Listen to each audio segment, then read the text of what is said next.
Pozdrav svim ljubiteljima dobre psihologije. Dobrodošli na YouTube kanal Savetovališta psihokomunikacije. Ja se zovem Tanja Šešum i danas ću pričati o jednom zanimljivom fenomenu, o jednom zanimljivom strahu koji se zove filofobija. Verovatno do sada niste čuli za ovaj izraz, ali on označava strah, to jest fobiju, zato je fobija, jel tako, od zaljubljivanja i ljubavi. Sad, možda ćete se pitati zašto pričamo o tako retkom strahu, pošto ni vi ni verovatno koliko god ljudi znate oko sebe mislite da nemaju tu fobiju. Međutim, to je netačno. Filofobija doživljava epidemijske razmere u ovo moderno doba, da tako kažem,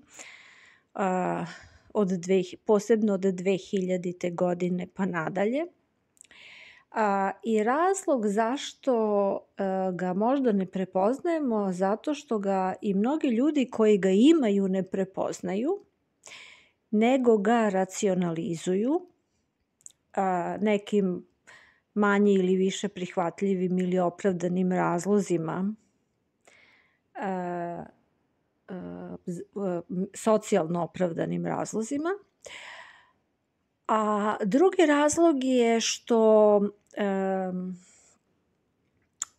on može da se javlja u određenom kontinuumu,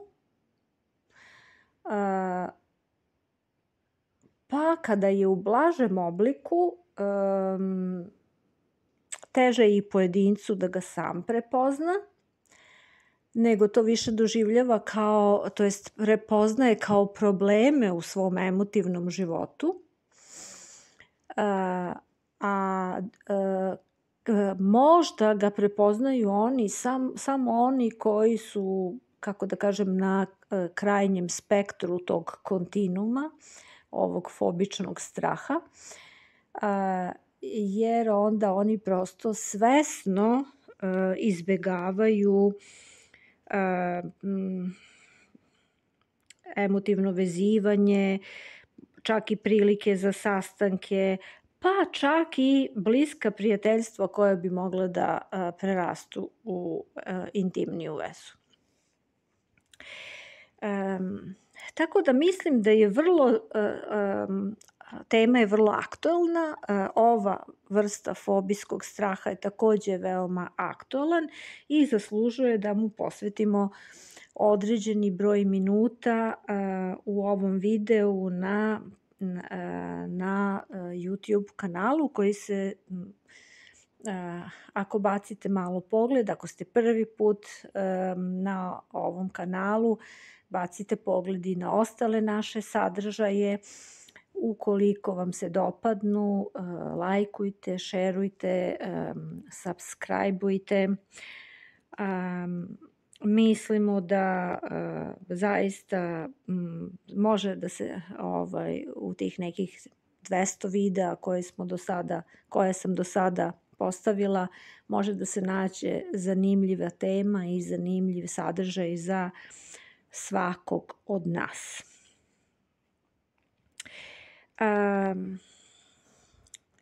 Sad,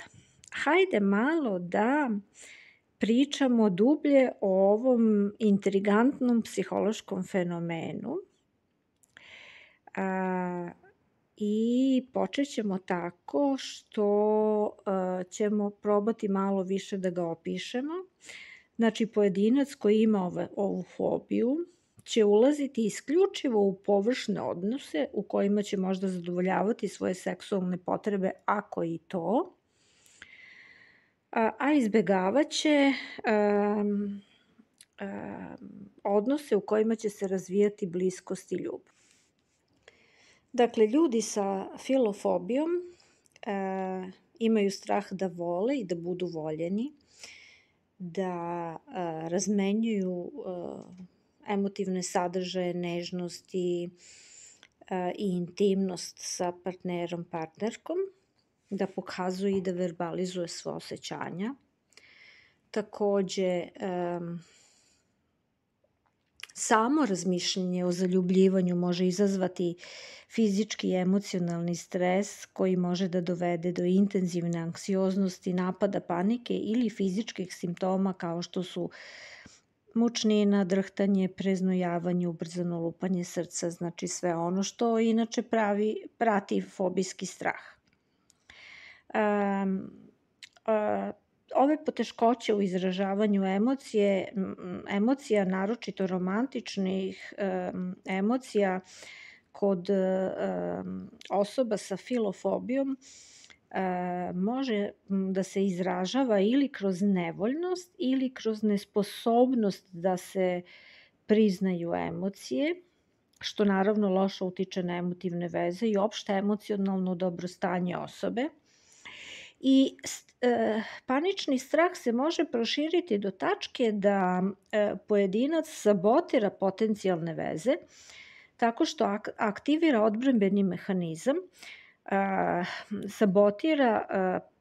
bliskost tako što odguruje partnera od sebe ili stvara prepreke kroz svađe, kroz greške u ponašanju. Znači, na čitav niz različitih načina to može da se desi, stvaranje tih prepreka da ne bi došlo do emocionalne bliskosti. Takođe, ove osobe naravno ovaj strah mora da prate negativno uverenje o ljubavi. Tako da ovi ljudi veruju da je ljubav, to jest izjednačuju ljubav sa bolom, ranjivošću, razočarenjem, izdajom, povredom, patnjom, znači čitavim nizom različitih negativnih osjećanja koje oni ne žele da osjećaju ni po koju cenu. Šta još reći? Za njih naravno možda neće biti, za ove ljude možda neće biti tako veliki izazov da započnu vezu, i dok ona ostaje na nivou površnih odnosa, oni još nekako i mogu da plivaju, ali kada govorimo o održavanju emotivne veze, onda se javlja ovaj strah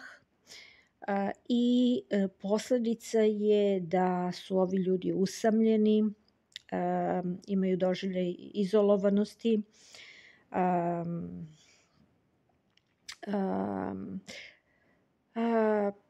šta još, samim tim su ja mislim mentalno i fizički bolesni, a posebno su mentalno hajde da kažemo osetljivi ili ranjivi zato što duboke intimne odnosi bez obzira da li su to sa partnerima sa kojima stupamo u seksualne odnose ili sa najbližim krugom prijatelja, predstavi jedan važan izvor podrške za sve nas u situacijama teškoća i izazova sa kojima se svako ko živi neizbežno susreće u određenim periodima svog života. I uopšte cela ta priča o epidemiji usamljenosti, izolovanosti i besmisla života koji na kraju nastupa kada se osobe suoče s tim da su emocionalno gladne, je nešto što, ako tako mogu da kažem, karakteriše moderne generacije i njihove emotivne. Uvek se postavlja pitanje šta dovodi do nastajanja ovog fobičnog straha. I većina vas će verovatno pogoditi da je jedan od razloga i možda glavni razlog postojanje traumatskih iskustava iz prošlosti. Dakle, pod traumatskim iskustvima iz prošlosti podrazumevamo situacije tipa slomljenog srca, izdaje, prevare i tako dalje. Ali kao što ja volim da kažem mojim klijentima, ljubavna razočarenja, ljubavni gubici, ljubavna izdajstva i povrede su univerzalna ljudska iskustva. Znači, nema ljudskog bića koje je živelo određeni broj godina, a da to nije doživelo jednom ili više puta u životu. Pa nemamo svi, ako tako mogu da kažem, strah od zaljubljivanja ili filofobiju. U pitanju su, znači,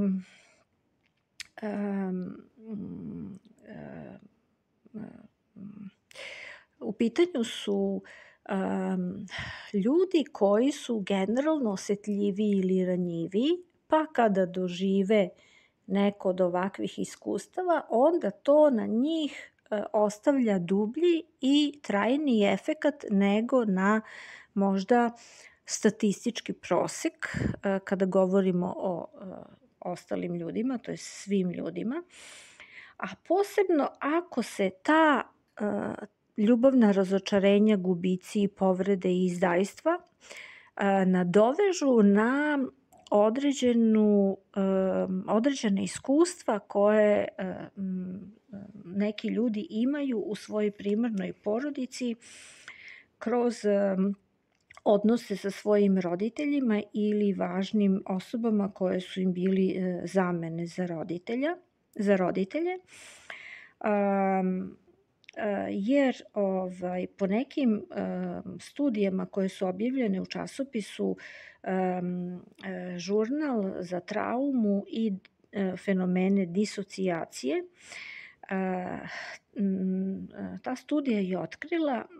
da osobe sa istorijom traume u detinjstvu, kao što su fizičko zlostavljanje, seksualno zlostavljanje ili zanemarivanje, što takođe spada u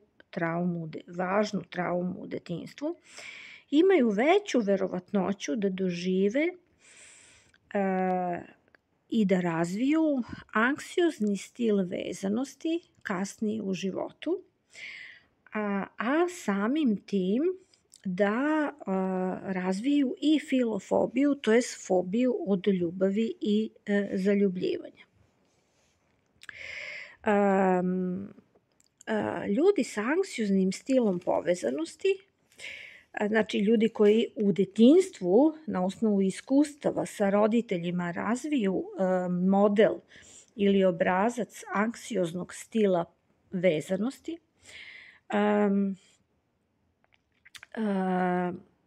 se osjećaju generalno anksiozno u svim svojim bliskim odnosima kasnije u životu. I samim tim, pošto je jedan od važnih aspekata anksioznosti izbegavajuće ponašanje, to jest prva prirodna linija odbrane od anksioznosti jeste da izbegavamo stvari koje nas čine anksioznim, onda je logično što će da se kod ovih pojedinaca razvije izbegavajuće ponašanje vezano za sve što podrazumeva emotivnost i emotivne odnose. Moram samo sad ovde kratko da naglasim jednu činjenicu koju sam ja primetila u svom radu, a to je da postoje ljudi koji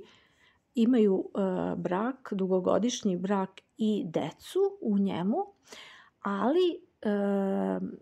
je taj odnos hladan, drugim rečima u njemu nema bliskosti i intimnosti. I sad te osobe koje žive u brakovima i porodicama, ali imaju potpuno hladan odnos i sa takvim osjećanjima su stupili u taj odnos, drugim rečima, bez obzira, nisu bili zaljubljeni kada su stupili u brak, jer su, nego su samo to uradili zato što su procenili da im je vreme, da žele porodicu, da žele sigurnost, da žele socijalni status koji brak i porodica sa sobom pruža i tako dalje i tako dalje. Znači, i ljudi, hoću da kažem, i ljudi sa sa brakovima i sa porodicama mogu da pate od filofobije. Tako da to nije, nemojte gledati spoljašnje pokazatelje. Znači, nisu filofobi samo ljudi koji nemaju partnera i imaju teškoće da zasnuju partnerske veze i emocionalne veze. Sada, drugi razlog, ako tako mogu da kažem, zašto se ova fobija može razviti ili koji doprinosi razvijanju ove fobije, jeste vezanost sa jednim drugim strahom, a to je strahom od gubitka kontrole nad svojim emocijama. A ovaj drugi strah takođe ima veze sa primarnom porodicom i sa roditeljima koji su, na primjer, bili nedosledni u svojoj brizi ili nepouzdani i neodgovorni roditelji, pa su deca veoma rano zaključila da ne mogu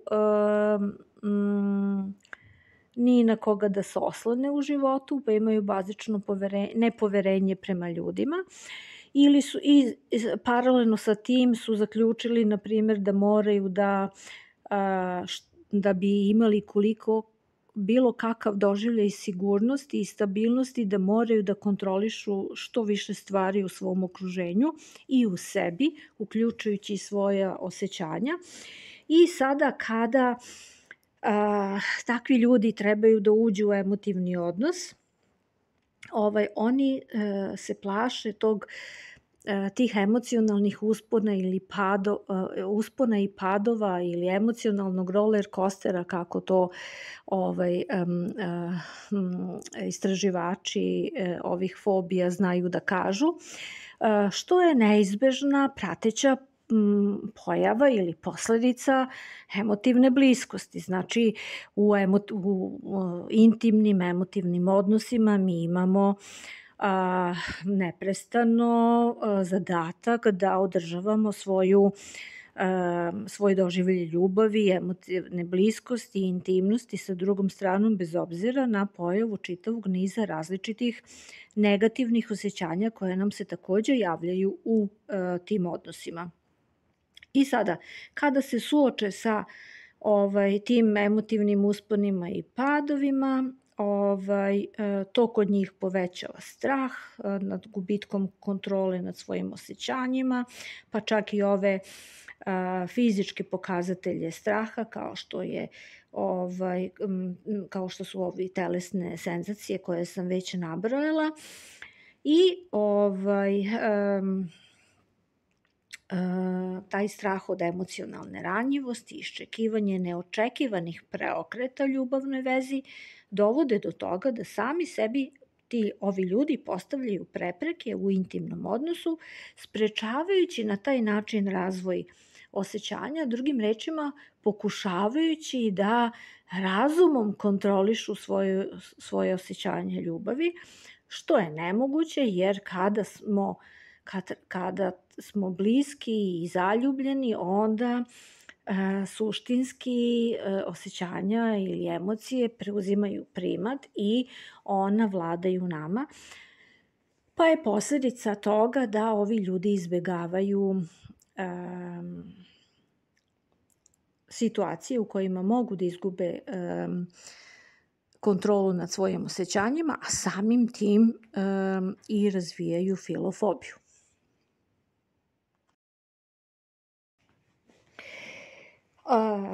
Šta raditi kada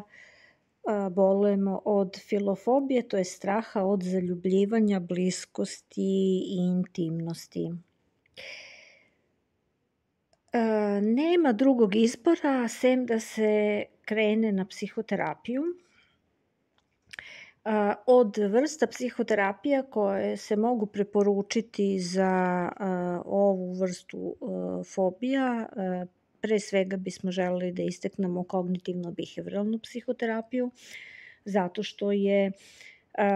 osnova njenih terapijskih strategija fokusirana na emocionalnu regulaciju i samosvest, drugim rečima na kontrolu svojih destruktivnih emocija i menjanje iracionalnih uverenja koja stoje na putu promene tih destruktivnih osjećanja.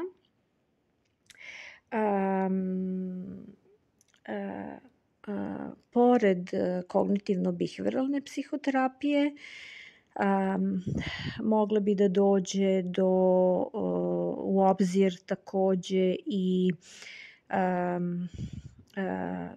integrativna fokusirana psihoterapija, kao i kombinacija jedne od ovih dve psihoterapija sa biblioterapijom, to je knjigoterapijom. Poenta je da se strah od bliskosti, intimnosti, ljubavi i zaljubljivanja u dovoljnoj meri smanji, da osoba da dozvolu sebi i ostvari prvi koliko toliko pozitivan emotivni odnos u kome će moći da doživi sve one dobiti, to jest benefite koje naši bliski emotivni odnosi svima nama pružaju, što će onda biti dalje po principu pozitivnog potkrepljenja, dodatna motivacija osobama da uče sledeće tehnike i veštine, kao što je veština regulacije besa, veština pregovaranja u konfliktima, veština postizanja kompromisa, veštine partnerskih komunikacija i tako dalje. Znači, koje će im onda omogućavati da dodatno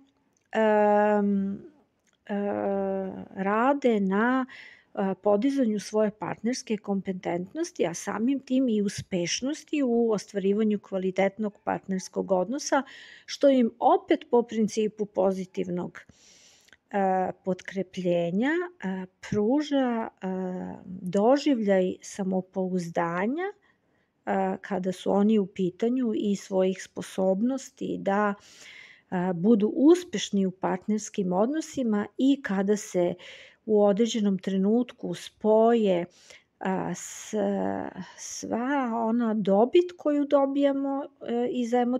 emotivno bliskih, intimnih odnosa i samopouzdanja da smo mi u tim aspektima našeg života, u tim ulogama uspešni, onda se može smatrati da je pobeđena filofobija, to jest strah od ljubavi i zaljubljivanja, i da je posao pojedinca na prevazilaženju ove fobije završen. Ukoliko vam se ova tema dopala, molim vas komentarišete, lajkujte, šerujte, preporučujem da pogledate moj video o vrstama emocionalne vezanosti gde ćete mnogo više razumeti o tome šta znači anksiozni stil vezanosti i uopšte šta su stilovi vezanosti, i do novog videa vas pozdravljam.